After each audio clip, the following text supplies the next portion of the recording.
Hello and good morning. Welcome back to the 5 Cent Cigar Newscast. I'm Imani Fleming. Thanks so much for joining us. Coming up this week, we're recapping a performance sponsored by the University of Rhode Island's Native American Student Organization in honor of Native American Heritage Month, a special look at a College of Environmental and Life Sciences course that will quite literally have you out on the water, and as always, make sure to stick around for your Rhody Sports Corner.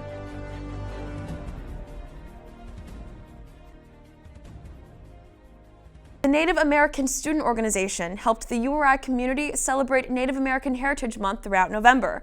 A variety of events, including panel discussions, traditional Indigenous games on the quad, and informational booths on Indigenous history, were all sponsored by the Multicultural Student Services Center. On November 30th, the group hosted a performance of traditional Indigenous dances, songs, and music to conclude the month-long festivities. With more, here's Alexa Potamianos.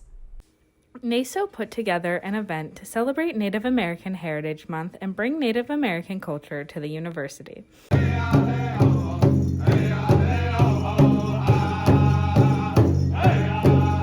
I had the opportunity to speak with the organization's president, who gives more insight into the importance of bringing these events to the URI community. I believe that this event in particular is important to have because it does educate a lot of people on our Indigenous culture, which not everybody knows about. And even in this university, misinformation about our history and our culture is taught in classes.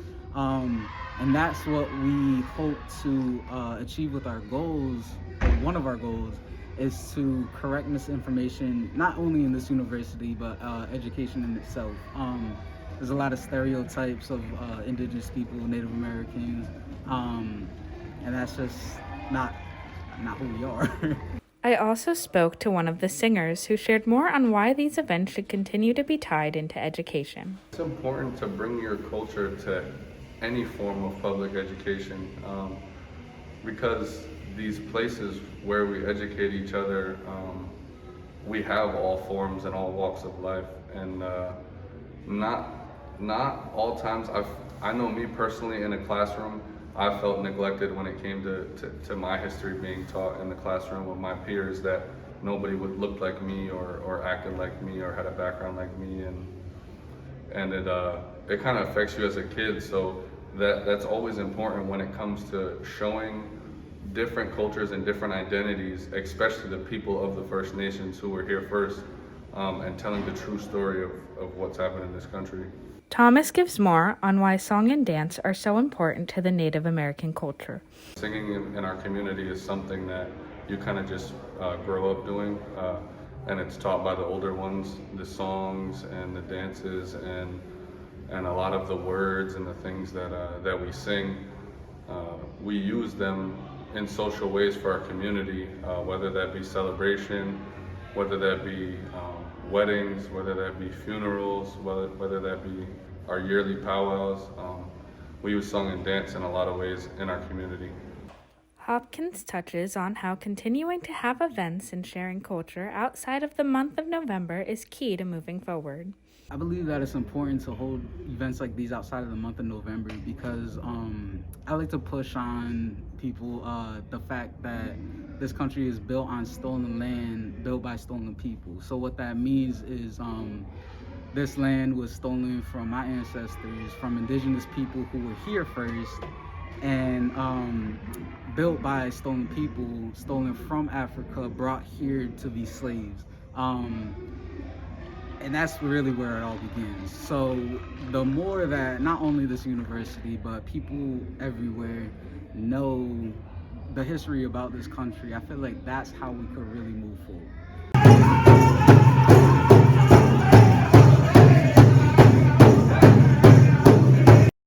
Alexa Potamianos reporting 5 Cent Cigar News. URI students can learn hands-on practical skills by working on different small boats through the Aqua Fisheries Department AFS 90 course.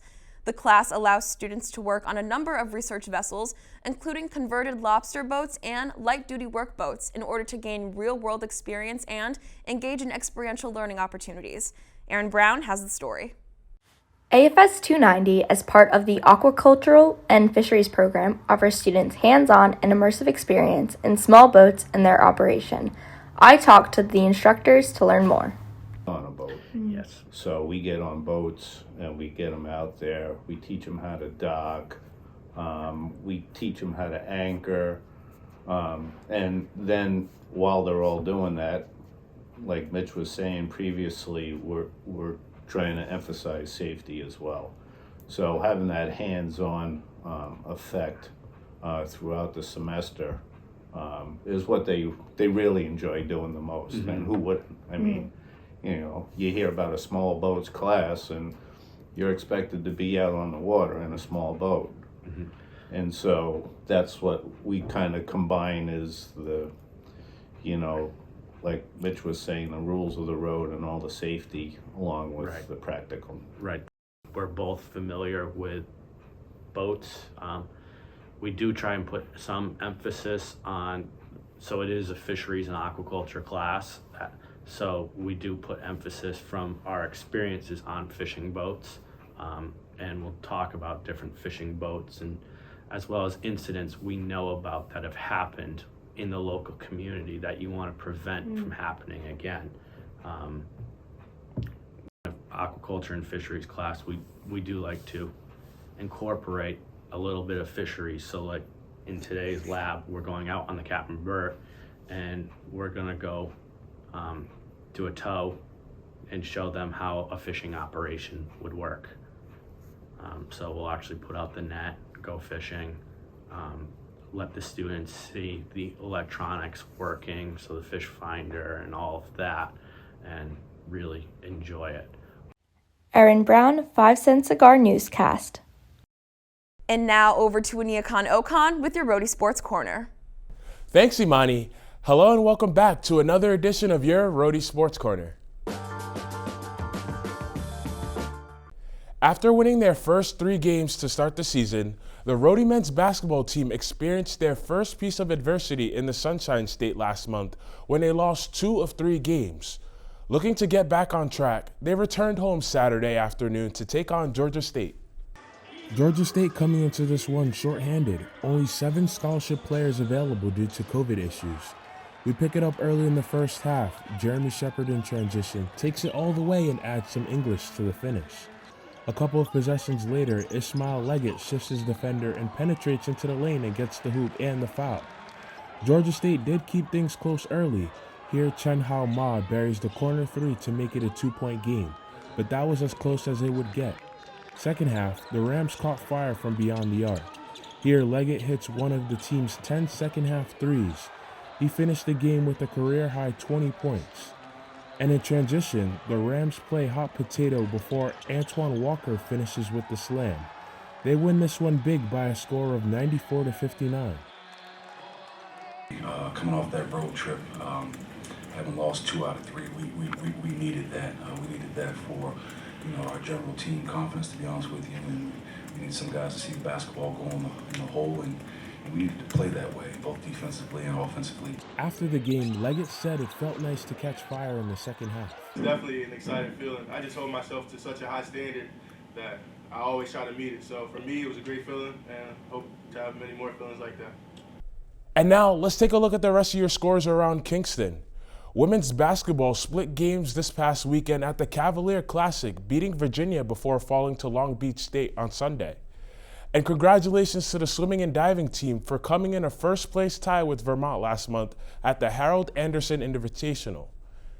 And that's it for this week's Rhody Sports Corner. Back to you. That's all we have for you this week at the 5 Cent Cigar Newscast. As always, make sure to check us out at rhodycigar.com and follow us on Twitter at Rhody Cigar.